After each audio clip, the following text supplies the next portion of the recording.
Assalamualaikum, apa kabar semuanya? Setelah sekian lama ya, aku nggak upload video lagi dikarenakan banyak hal.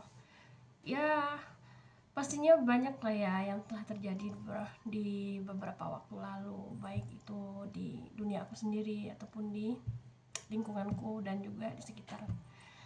Cuman apalah daya, kadang-kadang hari buruk itu kan gak ada di kalender, terus keberkahan itu juga adanya di tiap detik. Jadi daripada memang tidak sebaik-baiknya sih, kita bersyukur aja ya. Bukan kita bersyukur aja, sebenarnya kita memang wajib bersyukur di tiap detik kehidupan kita. Oke. Aku gak tahu beberapa orang yang memang udah gak subscribe lagi channel ini, karena aku nggak berprogres. Aku mohon maaf, tapi ada satu dan lain hal yang bikin aku balik lagi buat konten.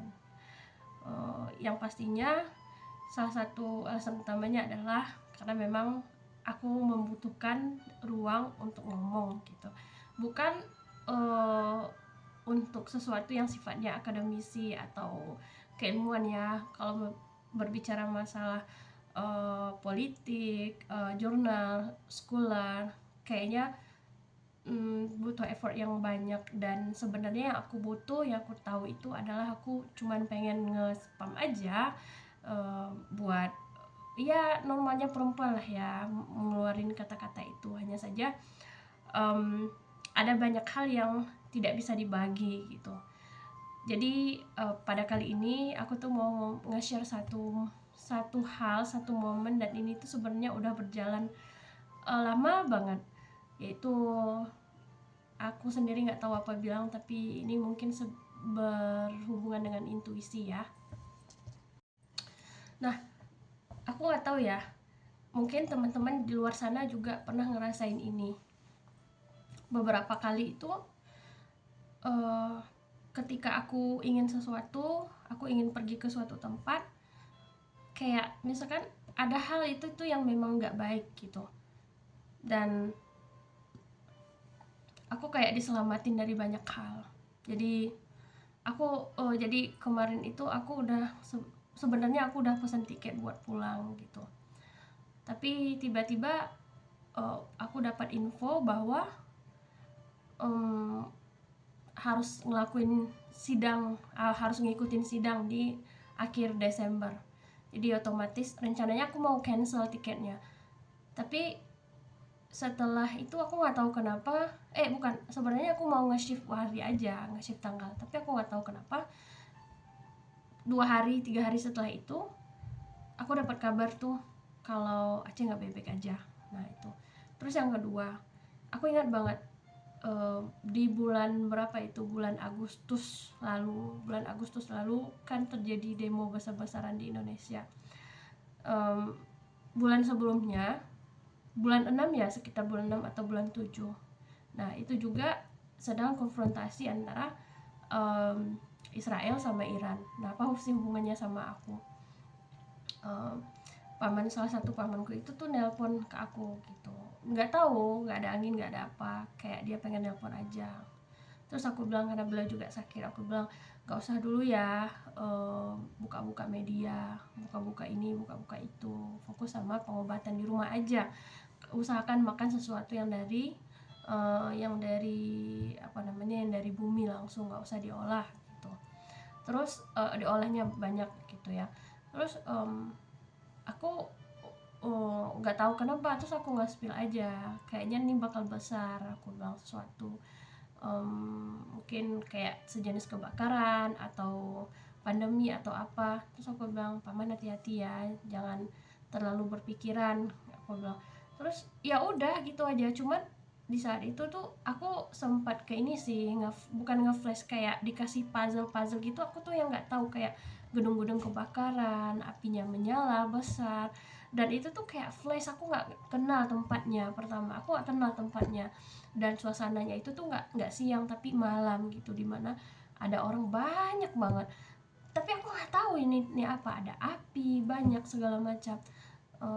Aku pikir saat itu tuh aku ngenerjemahinnya itu di Middle East sana gitu, dan at least internet sama beberapa hal itu tuh bakal diblokir. Yang aku kepikiran itu tuh di sana, dan terjadi hal yang demikian. Ternyata ketika Agustus, um, alasan apapun itu, qadarullahnya, aku lihat berita di TV, dan terus pas aku lihat video demonya, aku baru ngeh, nah ini kan kayak yang kemarin aku lihat gitu. Cuman setelah aku pikir lagi, iya juga sih, seharusnya kalau di yang sebelah sana itu topografinya kan itu kan beda. Kalaupun malam itu gedung-gedungnya pastinya agak sedikit berbeda juga gitu kan, arsitekturnya atau apa, atau sejenis kayak sedikit gapuranya lah gitu. Terus aku bilang, oh gini ya. Dan perihal kayak kemarin banjir, uh, beberapa bulan sebelum itu aku juga pernah sharing ke kakak aku, bukan sharing sih, kita emang sering ngelakuin kayak sejenis apa ya, review gitulah, kayak bilang besoknya kita harus gimana nih, nah kalau gini aku harus ngambil keputusan gimana nih menurut kakak, aku gini gini gini. Nah kita tuh sering ngelakuin hal itu untuk urusan apapun itu, mengambil keputusan atau bilang iya atau enggak, kayak gimana sih gitu. Terus aku bilang ke kakak aku kan, kita setuju bahwa gini, kakak siapin aja lah ini minyak minyak bensin untuk beberapa, untuk secukupnya kakak lah, kayaknya nanti agak kesusahan, aku bilang. Terus kakakku juga alhamdulillah, kakakku juga berpikiran yang sama dengan aku gitu. Nah beberapa waktu setelah itu, nggak lama setelah itu, ya kejadian gitu, dimana ada antrian panjang banget, terus kelangkaan kan pada ininya, pada dasarnya. Terus aku juga bilang, nggak usah bikin rumah dulu atau apa gitu, karena sebenarnya aku nggak tahu mesti gimana, tapi kalau didengar-dengar sama orang lain agak nggak make sense sih. Cuman setelah beberapa waktu, um, ya itu terjadi gitu. Contohnya kayak kemarin itu aku nggak bisa ngakses ChatGPT aku sama beberapa tools yang lain. Aku pikir masalah di sini internet aku gitu, masalah VPN aku segala macam. Terus aku tanyain dong sama yang jual VPN-nya, tempat aku beli VPN, kenapa ini nggak bisa. Aku bilang kan aku nggak bisa ngakses Perplexity, aku nggak bisa ChatGPT sama segala macam, aku nggak bisa. Aku coba, apa masalahnya, aku bilang kan, apa VPN-nya. Terus dibilang cloud free-nya emang lagi bermasalah, aku bilang aduh. Dan di saat itu juga kayak apa ya, kekhawatiran aku yang kemarin-kemarin itu satu persatu itu tuh ke ini sih, ke jadi nyata gitu. Dan aku sendiri aku nggak tahu kenapa, apakah memang vibrasinya demikian. Tapi jujur li, sejauh ini aku mencoba logis dulu sih, walaupun ya teman-teman, beberapa orang teman-teman kayak dulu kakak aku tuh mikir gini, ah kamu kebanyakan main tarot tuh, atau kamu kebanyakan bermimpi, coba deh keluar sekali-kali. Nah justru ketika aku keluar, aku ngeliat banyak hal yang lain gitu, terus aku pulang, aku dapat sesuatu yang lain gitu. Nah yang bikin aku sering nggak enakan gitu ya, misalkan um, apa namanya, aku sedang berada di sini terus aku mau pulang gitu, terus aku bakal nyiapin banyak hal terus di sini untuk bakal aku balik lagi. Dan ya udah semuanya berjalan gitu aja gitu. Beberapa keadaan aku nggak bisa kontrol memang, tapi ada hal yang bisa aku kontrol juga. Nah pertanyaannya adalah, kok bisa ya gitu. Ini percaya atau enggak sih ya, tapi semua kejadian itu memang kebetulan aja. Cuman terlalu kebetulannya itu tuh terlalu kebetulan untuk sebuah kebetulan. Gimana sih, ya ya intinya gitu lah ya. Jadi pola aku itu, aku selalu melihat sesuatu itu dari polanya, terus aku coba lihat kejadian-kejadian di masa lalu itu tuh ada apa gitu. Nah yang paling kuat tuh gitu, terus aku petain gitu kan, kayak kayak apa ya, kayak misalkan virus gitu. Aku ingat banget di tahun 2020, aku lagi makan malam sama pembimbing aku, dan saat itu tuh di tempatku di Changchun dulu, belum belum di lockdown. Terus aku bilang sama bapak aku kan, Pak, aku bilang kayaknya ini bakal lama deh, aku bilang. Butuh waktu sekitar 5 sampai 20 tahun, aku bilang. Terus beliau bilang, enggak lah, kamu overthinking aja, katanya. Syukurnya waktu itu pembimbing aku tuh masih muda juga, sekitar 30-an awal gitu.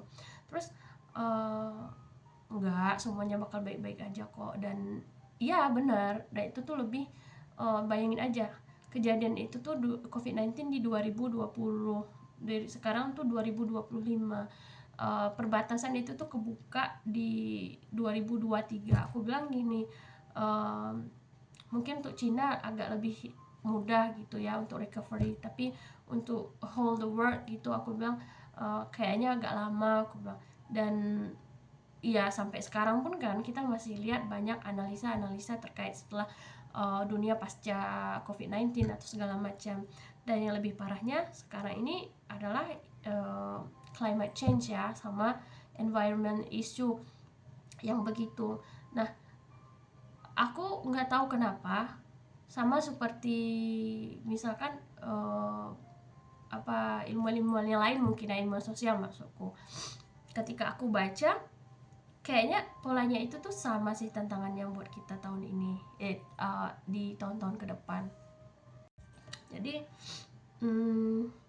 aku nggak tahu ya, tapi ketika aku berbicara sama kakakku sama teman-temanku saat ini, aku selalu bilang untuk tahun 2026 coba deh perbanyakin uang cash ketimbang uang digital, karena aku takutnya ketika masa reset pertama itu tuh bakal penyesuaian, dan itu tuh paling berat banget. Contohnya gimana, apa sih maksudnya kalau ini masalah uang ya, kayak misalkan di Indonesia nih, kita punya rencana buat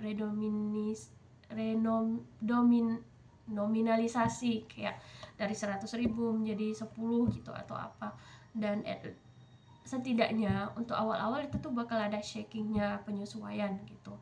Dan yang kedua, lihat pasar globalnya, kayak indeks saham atau ya segala macam, kayak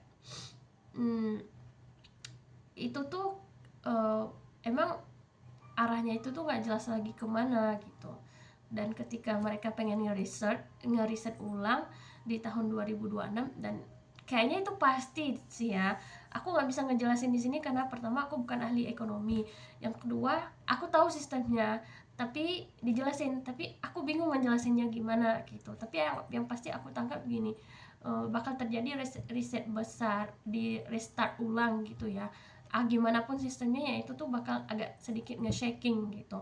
Dan yang ketiga, yang paling bukan ditakutkan sih, cuman ini udah menjadi kenyataan sih.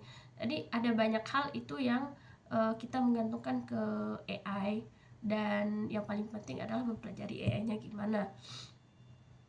Masalahnya di AI ini semuanya bisa kita lakukan, dan 2026 itu tuh bakal banyak lagi sesuatu yang menggemparkan terkait AI.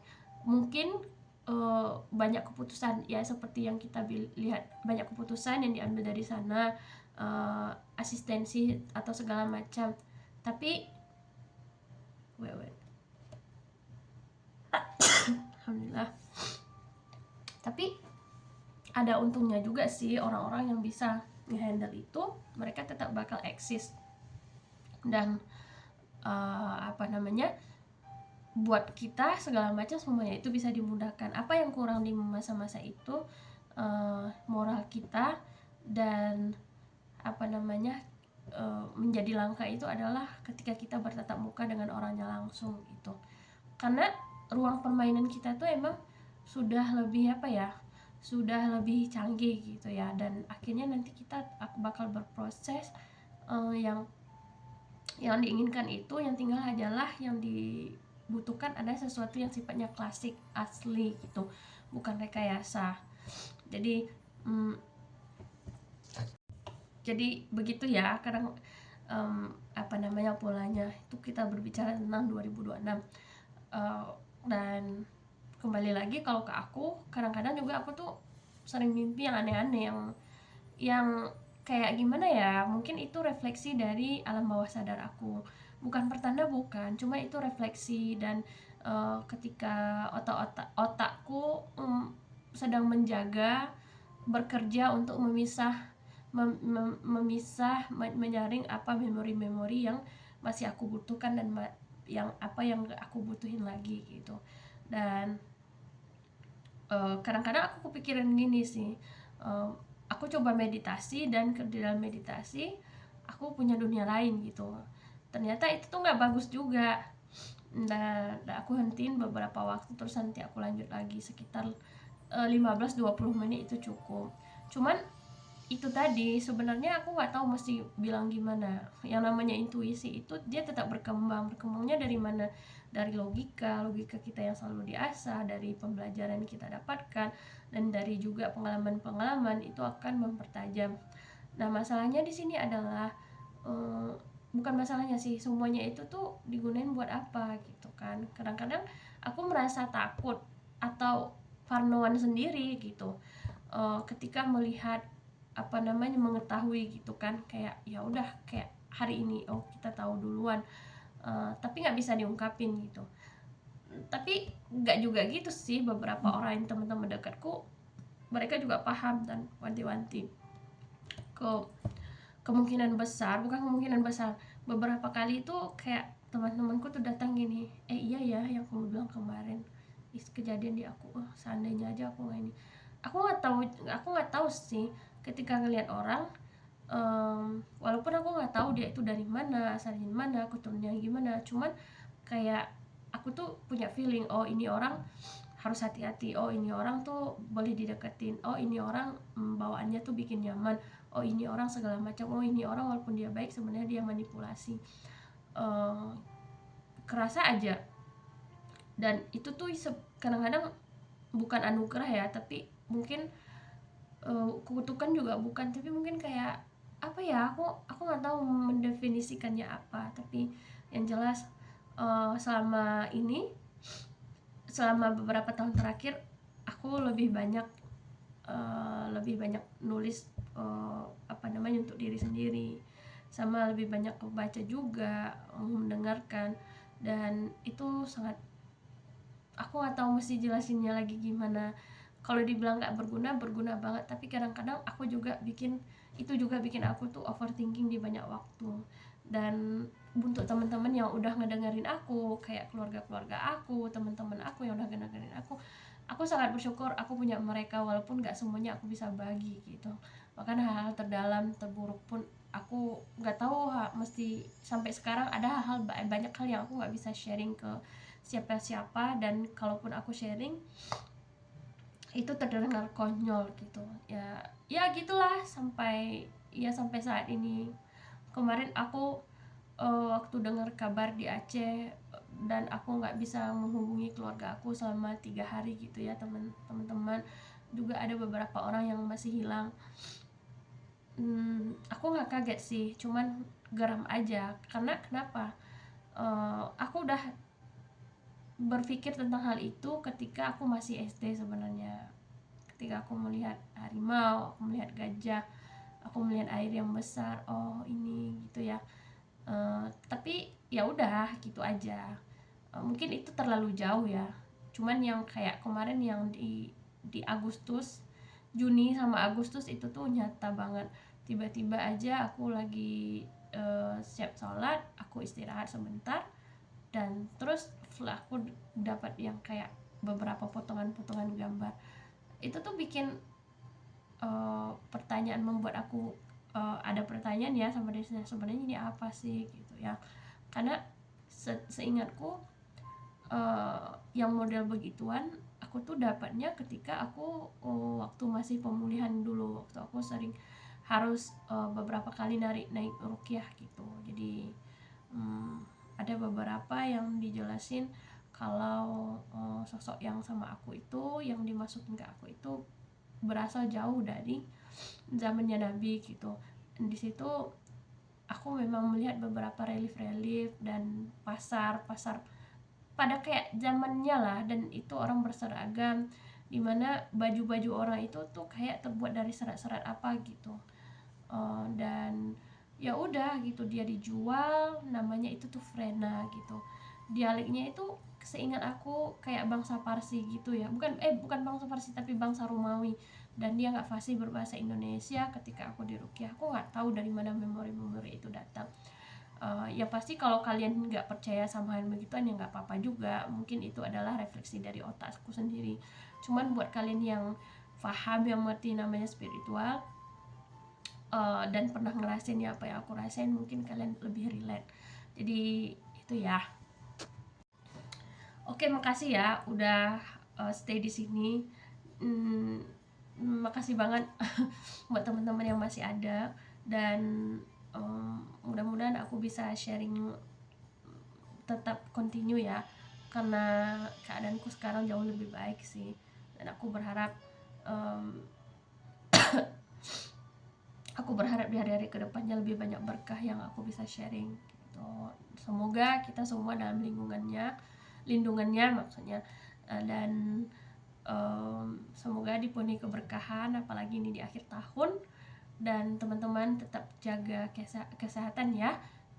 Jangan keluar rumah terlalu sering karena kayaknya cuaca nggak mendukung. Oke, di lain waktu kita bakal bahas yang lain. Terima kasih, bye bye.